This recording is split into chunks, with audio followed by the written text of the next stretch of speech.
সেই সব মাচায় গাছে গাছে ঝুলছে সবুজ তরমুজ, কাটতেই ভেতরটা টকটকে লাল। মৌসুম না হলেও তরমুজ চাষ করে সফলতা পেয়েছেন মোহাম্মদ খায়রুল বিশ্বাস। মাছের পাশাপাশি ঘেরের পাড়ে চাষ করেছেন হাইব্রিড জাতের তরমুজ ও মাস্কমেলন। নড়াইলের ভওয়াখালী গ্রামে দেখা মেলে তরমুজ চাষের এই দৃশ্য। মনের কাছে একটা তৃপ্তি যে অসময় একটা জিনিস মানুষের মাঝে বিতরণ করতে পারতেছি বা খাওয়াতে পারতেছি, এটাই কিন্তু সবথেকে একটা বিষয়। কৃষি বিভাগের পরামর্শে তিনি প্রথমবারের মতো মাছের পাশাপাশি এই চাষ শুরু করেন। তরমুজ আর হলুদ মাস্কমেলনের এই ফলনের জন্য তার মুখে ফুটেছে আনন্দের হাসি। ঘেরের পাড়ে বাঁশ আর নেট দিয়ে তৈরি করা মাচায় ঝুলছে এসব তরমুজ। কম খরচে বেশি ফলন পাওয়ার আশায় 60 শতক জমির ঘেরের পাড়ে রোপণ করেন 206টি চারা। বীজ বপনের মাত্র 60 থেকে 70 দিনের মধ্যেই ধরে ফলন।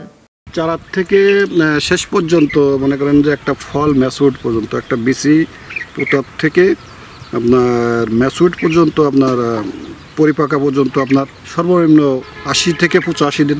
অন্যান্য ফসলের থেকে লাভজনক। অফিসের থেকে আপনার অলরেডি সাইনবোর্ড দিচ্ছে, প্লাস যারা আমার কাছে পরামর্শ চাবে আমি যে কায়দা করছি বা 100% সঠিক পরামর্শ দেবো। তারা যদি উদ্বুদ্ধ হয়, যে লাগাতে চায়, ইচ্ছুক হয়, তাহলে আমার কাছে যে প্রয়োজনীয় আমি যেভাবে যা করছি আমি সেটা তাদের বলবো। খায়রুলের ঘেরের পাড়ে তরমুজ চাষে নিযুক্ত শ্রমিকরা জানান, প্রতি বছর বিভিন্ন ধরনের সবজি ও ফলমূলের আবাদ হয়। আর এবার অমৌসুমের তরমুজ ও মাস্কমেলন চাষ হচ্ছে সম্পূর্ণ প্রাকৃতিকভাবে। আশেপাশে এত তরমুজ আর কোথাও চাষ হয়নি। তাদের ধারণা এই ফলের চাষাবাদ পরিবেশ বান্ধব এবং লাভজনক হবে।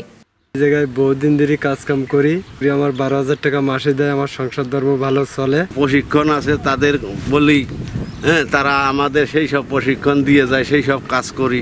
এইসব করিয়ে ধরে আমরা এই মোটামুটি 500 টাকা জনের দাম এই নিয়ে আমরা ছেলে মেয়ে নিয়ে সন্দেহে থাকি।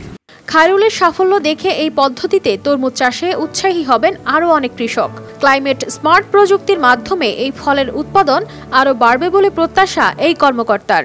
ঘেরের পাড়ে অফসিজন তরমুজের আবাদ দিন দিন নড়াইল সদরে বৃদ্ধি পাচ্ছে। তুলনামূলকভাবে অন্যান্য ফসলের তুলনায় লাভজনক হওয়ায় তারা দিন দিনের আবাদে এলাকা বৃদ্ধি করছে এবং আমি মনে করি ভবিষ্যতের দিনগুলোতে এই যে উচ্চ মূল্যের অফসিজন তরমুজের চাষ নড়াইল সদরে আরও বৃদ্ধি পাবে। এক্ষেত্রে আমরা কৃষকদেরকে নিয়মিত প্রশিক্ষণ সহ অন্যান্য যে মাঠ পর্যায়ের কার্যক্রমে যথেষ্ট সহযোগিতা করছে। খায়রুল বিশ্বাসের এই উদ্যোগ দেখায় যে আর্থিক সাফল্যের পাশাপাশি পরিবেশ বান্ধব কৃষিও সম্ভব। মৌসুম না হলেও তরমুজ চাষে তাদের সার্বিক সহযোগিতা অব্যাহত থাকবে বলে জানায় নড়াইলের কৃষি বিভাগ।